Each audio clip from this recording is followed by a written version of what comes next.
Scott White is on a mission. He says he's the happiest guy you will ever meet. After spending over a decade in investment banking on Wall Street, he took a chance and became an entrepreneur and business builder. Today, he is chairman and CEO of a public real estate company. Now, Scott is on this mission to make the world a happier place, one smile at a time. With his endless energy, he motivates and inspires everyone he meets to focus on happiness, gratefulness, and positivity. His book is titled The Life is Too Short Guy: Strategies to Make Every Day the Best Day Ever. Well, welcome to our show, Scott. It's a pleasure to be here. Thank you so Yes. much for the invitation. Well, let's dig right into it. How do you make a good day out of a bad day? So I don't think there is a bad day. Let me start there. A lot of it has to do with perception and how you view the world, and there are degrees of good days. But if you start with the premise that I'm alive, I'm breathing, I can see you, I can talk to you, I have a roof over my head, whatever the case may be, you could fill in your own blanks. Instead of thinking about how bad the day is or how much better it could be, my perspective is it's a wonderful day, and it could be worse, regardless of the situation. I mean, no matter what the situation is, it could be worse. Yesterday I was on a call and I heard an alarm going off in my house. And I was like, oh, hold on. I walked downstairs and I saw water flowing in my basement because a pipe just burst. And most people would say that's a horrible day. And I reflected last night with my wife saying, I can't believe how lucky we are. I mean, truly lucky. I was home. I heard the alarm. I caught it quickly. Water company came quickly. Plumber came quickly. Everything's fixed. Damage is minimal. No one got hurt. Wow, this is amazing. So there's a real-time example from less than 24 hours ago of your question, how do you make a bad day a good day? I made a good day a great day. Yeah. How do you start your day when you get up in the morning? So that is a great question, because it's one of the tools I talk about in my book. And what I say to people is, and it's funny because I took my glasses off a moment ago. I don't know if you noticed, and I deliberately did that in anticipation for at some point getting to the question around sort of starting your day, or give me an example of a real life tool that people could use, something they could latch onto. Well, here's a real example. And if I were to say to you, Reino, what was your first thought when you woke up today? Do you remember your very first thought? You opened your eyes, what popped in your head? First thought I had this morning was, well, it's going to be nice and sunny today. That's a great thought. So I am grateful you responded that way, but I will tell you, most people don't. So I use and that's why I took my glasses off. I use this image that I want people to think about. And it's a great tool.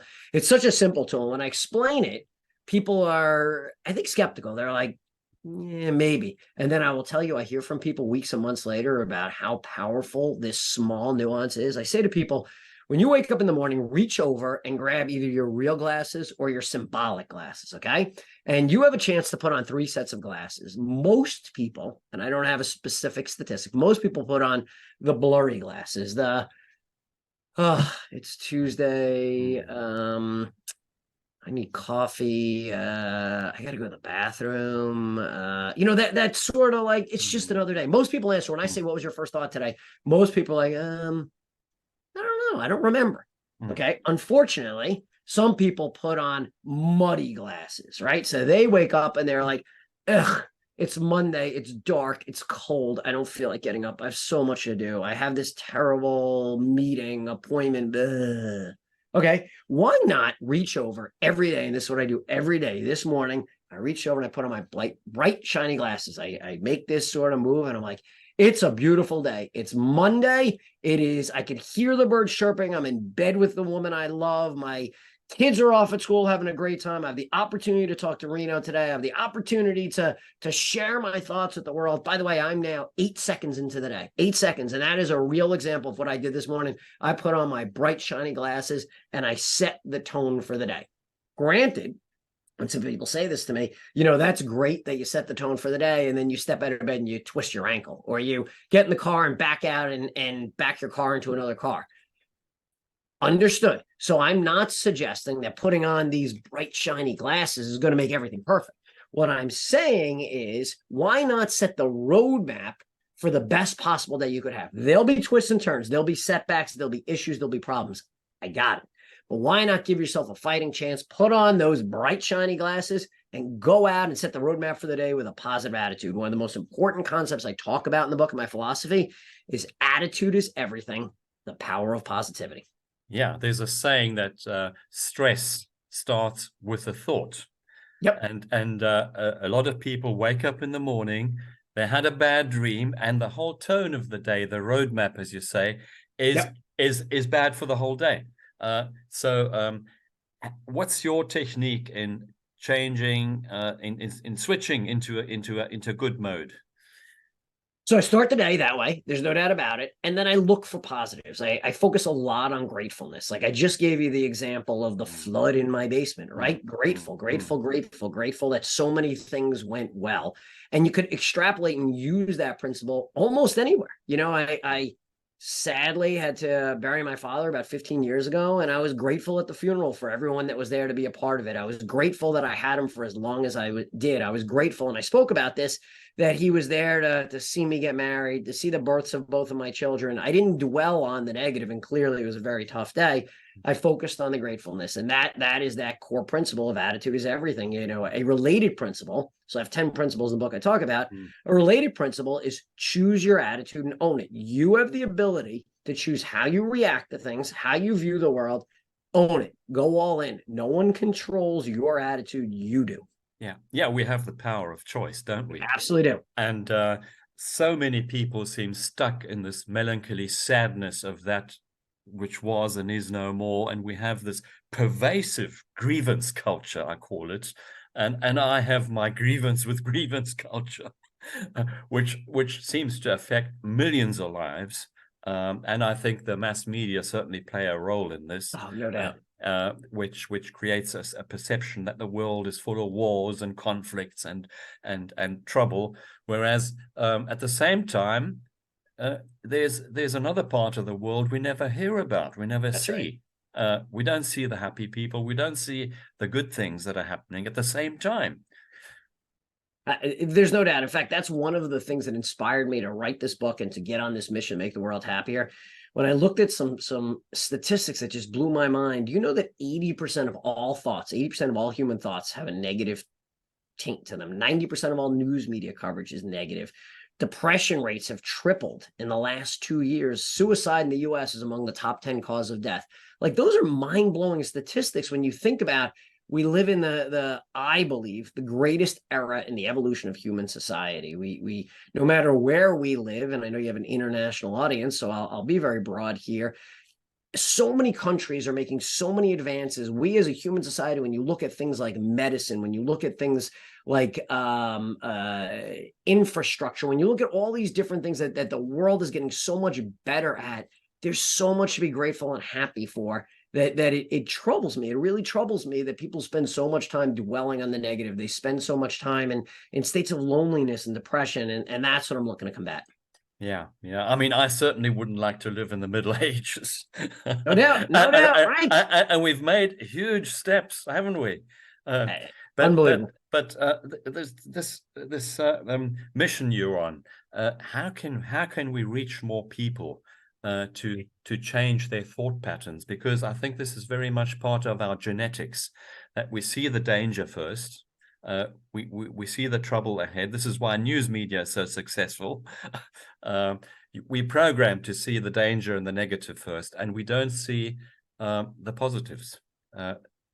No doubt, right? It is a massive effort. So this mission is not an easy one, to make the world happier one smile at a time. But I emphasize the one smile at a time, because I believe there's this ripple effect. So I'm talking to you right now, and I am hopeful, optimistic, that at least one of your listeners, I hope it's a lot more, but let's just be realistic, just one of your listeners takes away one tidbit.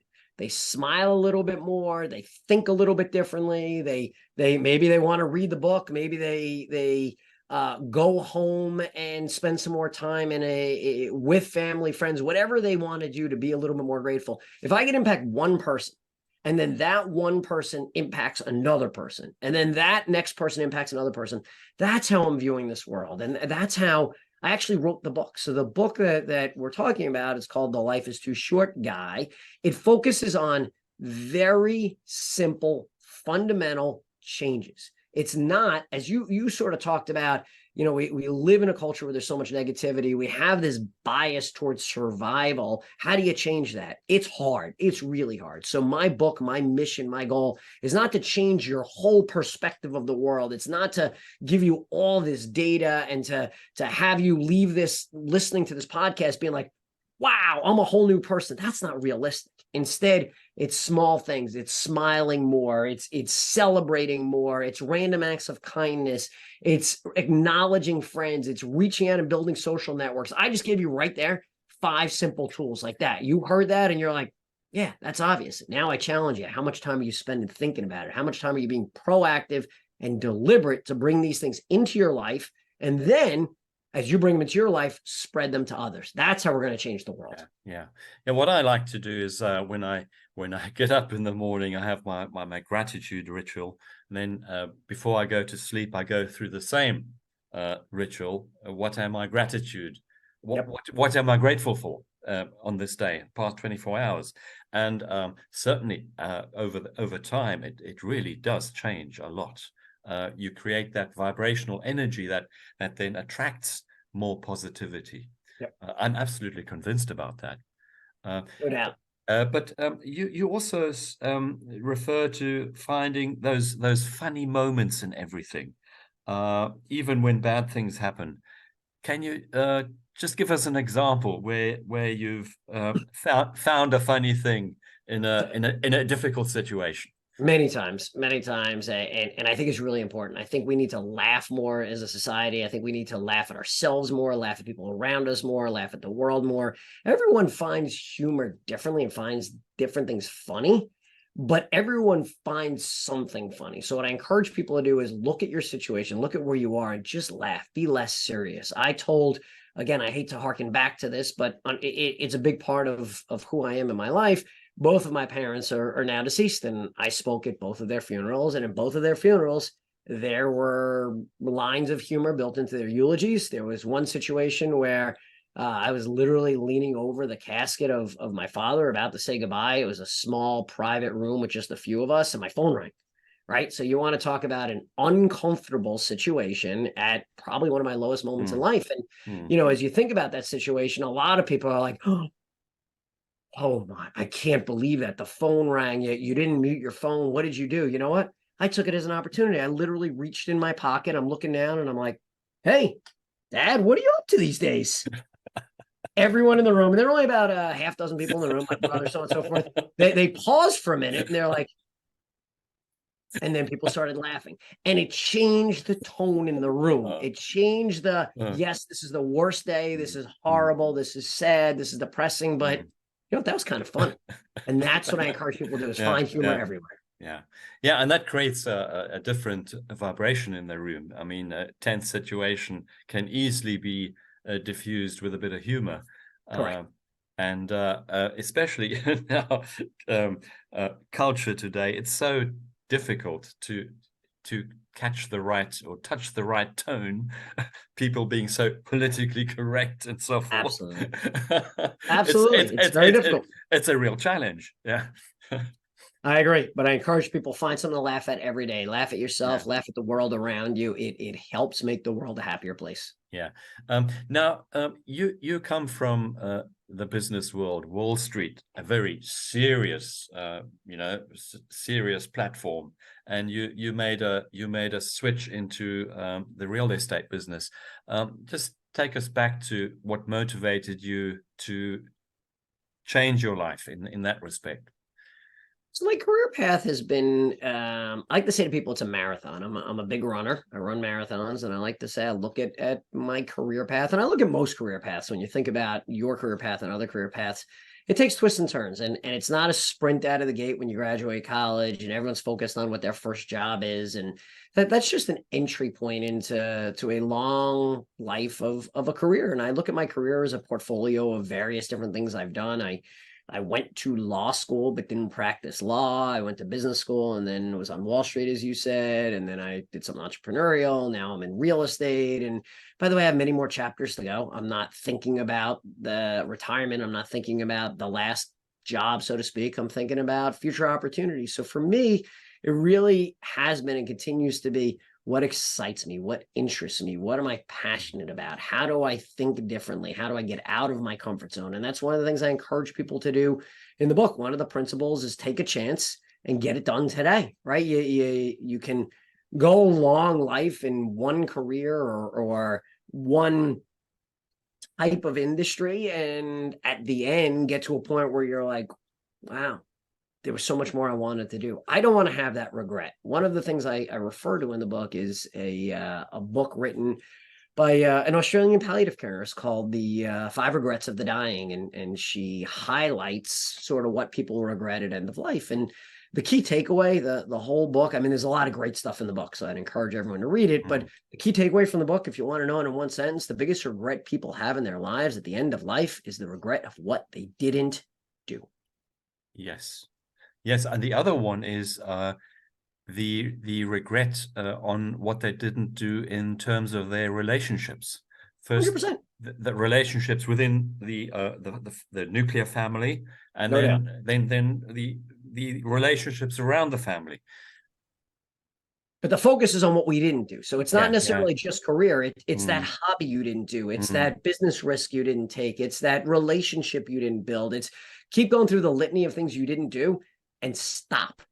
Do it now, right? The book and my message is the intersection of happiness and urgency. Don't wait for tomorrow, because tomorrow's not guaranteed. And too often we go through life and then need that proverbial kick in the head. We need that message of, losing someone we love or being diagnosed with some serious illness or some catastrophic injury. Well, stop. We don't have to wait for that. And that's part of my message. And that's part of what I talk about in the book. I give lots of stories of people that have had those setbacks. And I encourage readers and your listeners to not wait for that setback, not wait for that message. Today, this is your message. Get out and make the most of life. Take that chance. Get it done today. Yeah. The sad thing is that a lot of people only make that change when they have that flat on the ground moment with a life-threatening disease, lost a partner, gone through a divorce, lost a job. That's when they make the turn. But we don't need the suffering. Why? We don't. We can make the change before that. That's absolutely correct. That is you couldn't have said that better. And that's part of my message is get out and make the change today, literally today. Yeah. Now, your lessons learned on Wall Street, how did that help you in your mission today? Coming from a really tough business world. No doubt. There's so many lessons and stories I tell in the book. Wall Street's a tough place to work, to survive, to grow. But I always looked at it as an amazing opportunity. And I talk about how, I made my way onto Wall Street in a non-traditional way. I was the most grateful person to have that opportunity. When I started, which was in 2000, there was a class of about 80 entry-level associates. It was in investment banking, and they'd all come from some of the best business schools in the country. And many knew exactly what they wanted to do, why they were there. I didn't. I had this vision of being on Wall Street. I had just graduated law school. I felt a little bit like an outsider. They had trained their whole life to become investment bankers. I had figured it out over the last couple of years. It was something I wanted to do. And my attitude was so, I will do anything. You need the windows washed, I'll wash the windows. You need the bathroom scrub, I'll scrub the bathrooms. And I will tell you, not a lot of people get into the business with that attitude. They come with amazing credentials. They're very smart. Most of my colleagues were brilliant. And there are certain things they're willing to do and certain things that they're not willing to do. I never had that attitude. And I will tell you, 5 or 6 years after I started, of the original 80 that started there were probably a half dozen of us left. And most of the others either left on their own or were asked to leave.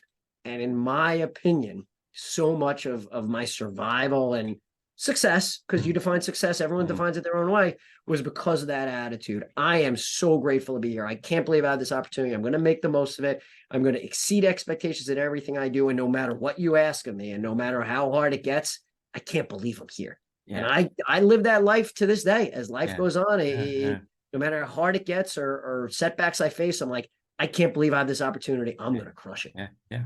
And people like to be around people who are happy, kind, Yeah. friendly, grateful. You don't want to be around people who are negative. It's you tend to avoid them. No doubt, no doubt. Yeah, And unfortunately, so many of those negative people impact us in so many ways, right? If you think yeah, about your yeah. day today, how many things have you read, have you talked to, have you listened to, where you walked away like, I want people to finish this call, this podcast, and be like, wow, this is energizing. This is exciting. I want to make a change in my life right now. Absolutely, absolutely. Yes. Now, in the business world, there's often this misconception that when I have that $1 million, when I have my 10 million, I'll start living my life. I'll start living, which is an illusion. Richard Branson Crazy. says it so well. Life is all about being Yeah. rather than having. No doubt. Look, it's about the journey, it's about the experience, Yeah. it's about the attitude. And no matter what you have, if you focus on the physical things, you will never reach happiness. So I ask people this, and I'm curious if how you answer. So if I were to tell you, you got a new car, a new job, a new relationship, a big promotion, lots of money, so 5 amazing things, or I were to say you have to deal with death, illness, divorce, sickness. What percent of your overall long-term happiness, not in that moment, but long-term happiness, do you think is tied to that external world? Yeah. Well, you are so right, because those external things you don't remember.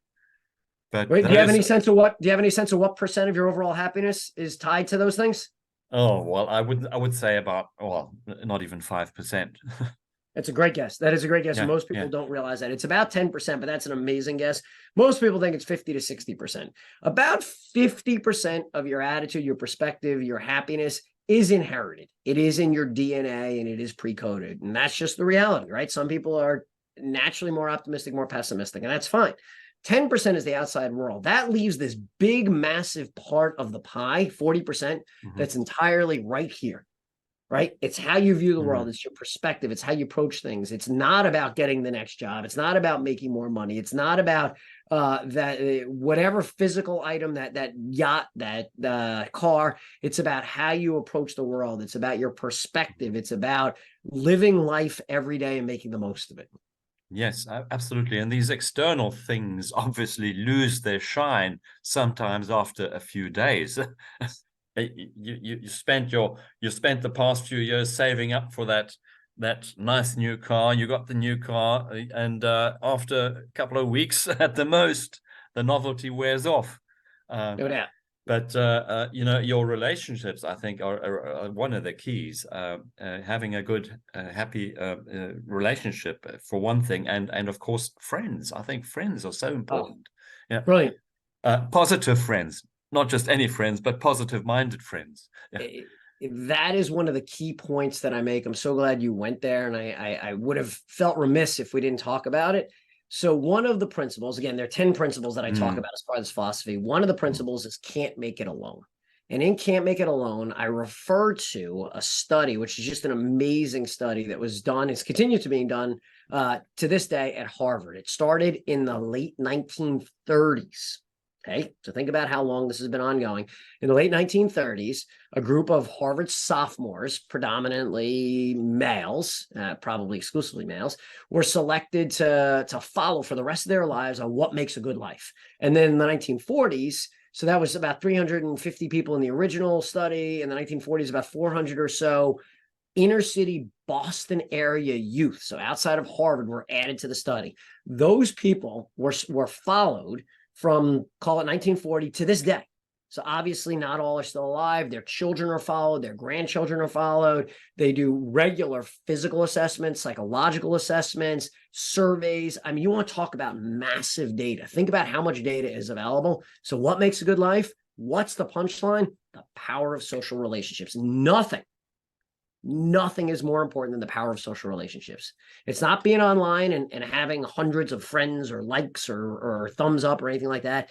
It's true one-on-one, and sometimes in a group, interaction. It's knowing there are people there that support you, that love you, that you can go to. The power of social networks is the most important thing for long-term happiness. In fact, one of the most important stats from that study that I love because I am right now at the half-century mark in terms of my own life. So those at age 50 that self-identified as having the strongest social network, 30 years later, at age 80, were the happiest, the physically healthiest, and had the psychologically healthiest. So they had the lowest incidence of dementia, Alzheimer's. They had the lowest incidence of heart disease and other long-term related diseases. Think about how powerful that is. Yeah. Think about there's a greater correlation between friendships and networks of social interaction and your long-term happiness and health than there is the food you put in your body, than the exercise that you do. Invest in building social relationships. Yeah, I'm sure you know the book, The Five Blue Zones. Of course. Where you have this connection, the centenarians, those people over 100 and longer and older. And one of the aspects they find is your community, your social relations, and your friends, your family. I'm so convinced that is such a key aspect. And there's this I don't know who said it, but one of the famous authors that show me your 5 best friends and I'll tell you who you are. I think that's wonderful, right? You are a reflection of the people you surround yourself with. Yeah. And I think certainly avoid negative people and surround yourself with positively minded people is certainly one big aspect. Clearly, the more you can do that, the better. But no matter what, invest in building strong social relationships. Yeah. It's not a wide net. It's not having thousands of friends. It's knowing you have a go-to. Maybe it's a spouse. Maybe it's a sibling. Maybe it's a parent. Maybe it's a friend. Maybe it's a neighbor. You figure out what makes sense for your social network, but invest in it. Build it. Have that trust. Have that bond. Know that there are people there to support you and that you're there to support others. That's Scott, that's a great closing statement. How can people reach out to you? So the best thing people could do is find my website. It's called Life is Too Short Guy. lifeistooshortguy.com. There you'll see info about the book. You'll see info about my speaking engagements. I've been doing a lot of speaking engagements for organizations, clubs, companies, conferences. You can sign up for my newsletter there. Again, lifeistooshortguy.com. It was great having you, Scott, and I really want to acknowledge you for taking on this great mission of making this world a happier and more positive place. Thank you so much.